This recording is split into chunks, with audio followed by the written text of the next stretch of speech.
Épreuve mineure, histoire évidemment, puisque Géo majeur.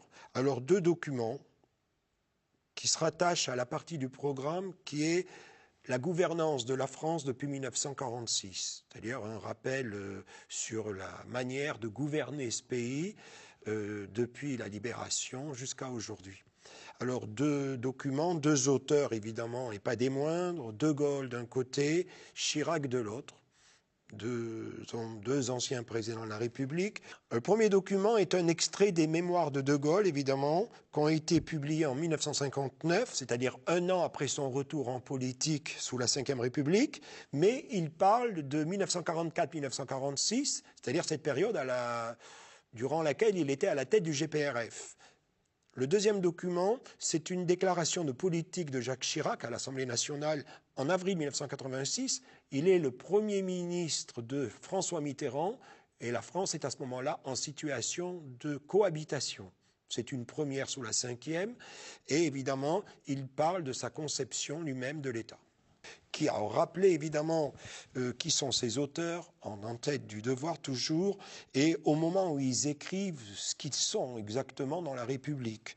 De Gaulle parle du GPRF à la Libération, donc montrer qu'il était le chef de ce gouvernement provisoire, dont il est parti rapidement en désaccord avec la future constitution de la 4e République, et Chirac a montré son parcours rapidement en tant que Premier ministre d'abord de Giscard d'Estaing, puis ensuite Premier ministre de cohabitation avec Mitterrand, et c'est à ce moment-là d'ailleurs qu'il écrit ce discours, et montrer ensuite qu'il est devenu président de la République. Bien.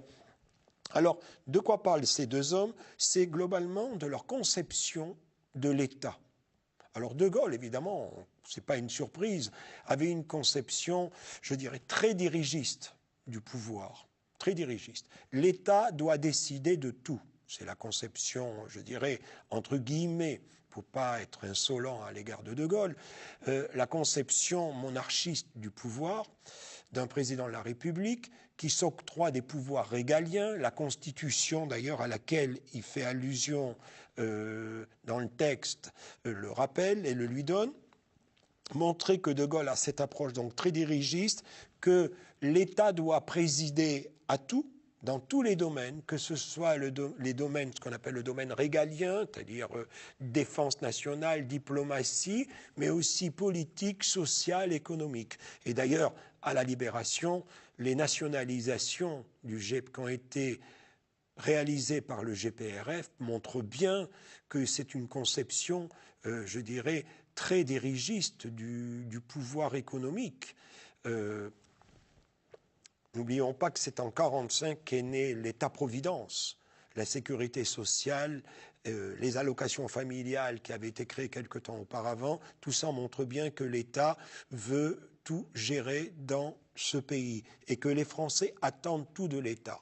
En 1986, Chirac, lui, a une approche différente. Il fait un constat. Il dit depuis une quarantaine d'années, notre pays vit dans un État-providence, le fameux welfare state, mais aujourd'hui, cet État-providence, qui n'est pas mauvais en soi, il ne dénonce pas évidemment ce système, dans la mesure où lui-même en est le produit, ne l'oublions pas, il dit qu'il étouffe quelque part les individualités et peut-être les parcours personnels auxquels aspirent un peu plus les Français. C'est vrai que la société française a évolué et rappelé dans le Devoir, évidemment, dans le commentaire, qu'entre la France de 1946 et la France de 1986, il s'est passé pas mal de choses dans ce pays qui montrent que la société a évolué. Et Chirac, le discours de Chirac est en fait une sorte d'adaptation à une réalité sociale de la France. Voilà.